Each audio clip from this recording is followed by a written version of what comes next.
Painel, com Paulo César Magela. Muito bem-vindo de volta, PC. Bom dia, tudo bem contigo? Tudo bem, Marcelo? Bom Tudo dia ótimo. para você, bom dia para Cris Rubner, para o Éder Renzo, para o Hugo Brudiolo. Bom dia, ouvintes. Descansou bastante, não? Descansei, né? Descansei um pouquinho. Como dizia o saudoso Zé de Barros, do trabalho, né? Dignifica, enobrece e cansa. Então, de vez em quando, a gente precisa dar uma descansada. Com certeza. Principalmente na cabeça, né, Marcelo? Porque físico, você chega em casa, dá uma deitada. É fácil. Mas, mentalmente, você precisa dar uma desligada, né? Tem mesmo, cara. E tem que desligar mesmo, cara. Exatamente. Então, eu fugi, de fato, do celular, enfim...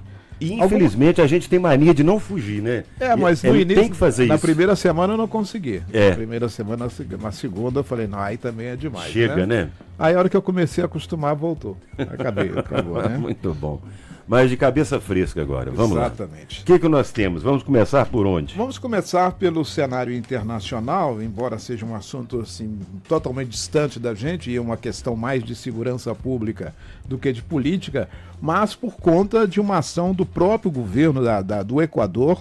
O presidente Daniel Noboa, ele ontem decretou conflito armado interno, uma decisão, porque aqui no Brasil, no dia 8 de janeiro do ano passado, discutiu-se muito o GLO, aquela decisão de colocar o exército na rua para evitar aquelas coisas que não foi aceito, não foi acatado e não foi seguido. Mas lá ele não teve jeito, porque depois da fuga de José Adolfo Macias Villamar, conhecido como Fito, lá em Guayaquil, que é considerado o principal bandido lá do Equador, a situação saiu de controle e ontem, para surpresa de todos, homens armados invadiram um estúdio de TV ao vivo. Estúdio de TV, cara, assustador. Quer dizer, fizeram todos eles de reféns, então a situação está fora de controle. Então o presidente Daniel Noboa decretou o estado de conflito armado interno, ou seja, o Exército tem prerrogativas para entrar em casa, suspendeu todas as garantias constitucionais para poder ver se equilibra a situação.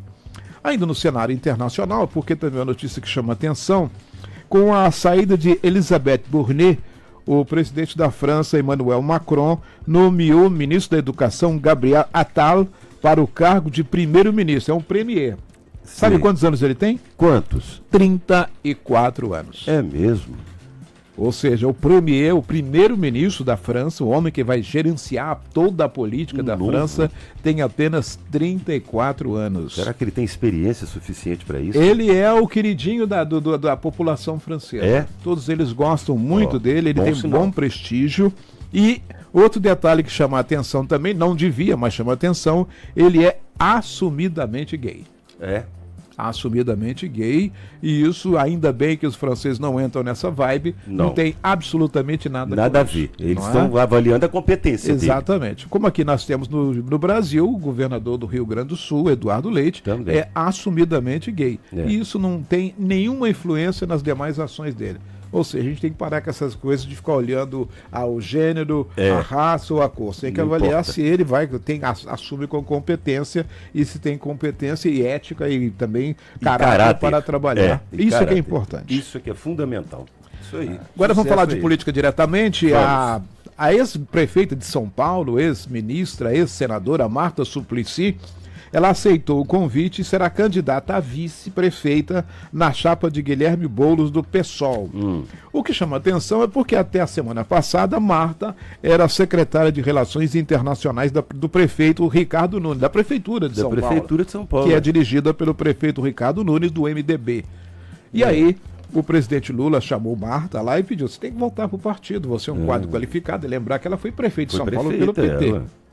E aí ela aceitou o convite, vai ser candidata a vice. Nunes não se sentiu traído, ou se sentiu traído, não tem como usar esse discurso, que a Marta também antecipou um discurso. Já que o Nunes quer ter o apoio de Bolsonaro, aí para mim isso não justifica. Dançou. Não dá, então não é comigo. A razão não foi essa, mas ele ganhou um motivo, né? Discurso para poder falar que está saindo. Então, a associação começa a se desenvolver.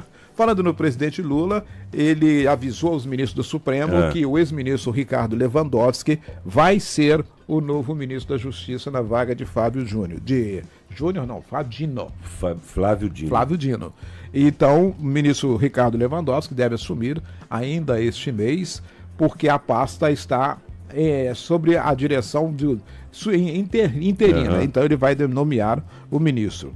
E já perguntaram ao Lewandowski o que ele acha da separação da segurança pública da justiça.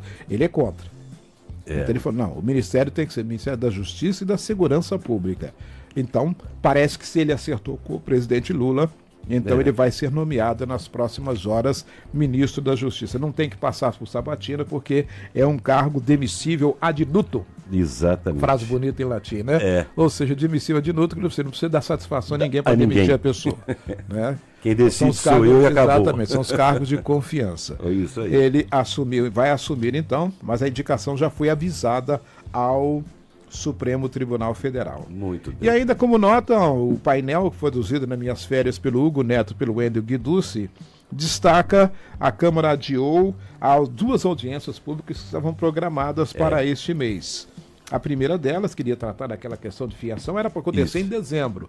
Passou para janeiro e agora vai para fevereiro. É que trata daquele excesso de fios que estão nos postos da cidade. Exatamente. E a outra audiência também, que seria agora, no dia 9, ou se seria ontem, é a que trata da regularização fundiária urbana, chamado REURB, que para legalizar imóveis que fiquem em lotes informais e para que os moradores possam realizar movimentações financeiras de forma mais segura. Você tem a posse, mas não tem a propriedade bem consolidada. Então, nesse caso agora, essa audiência também vai passar para o mês que vem. É bom lembrar que a Câmara está em suas atividades. Desde o dia 2, os vereadores estão em reuniões ordinárias, porque o período foi antecipado. Por quê? Porque agora, no dia 15, começa o recesso e eles voltam, então, só no dia 15 de fevereiro. Ou seja, tem um gap aí de um mês para também descansar, porque vereador também é filho de Deus, né? Lógico. Mas não, vereador também, porque a gente tem que fazer justiça numa questão. A Câmara não trabalha apenas no período de reuniões ordinárias.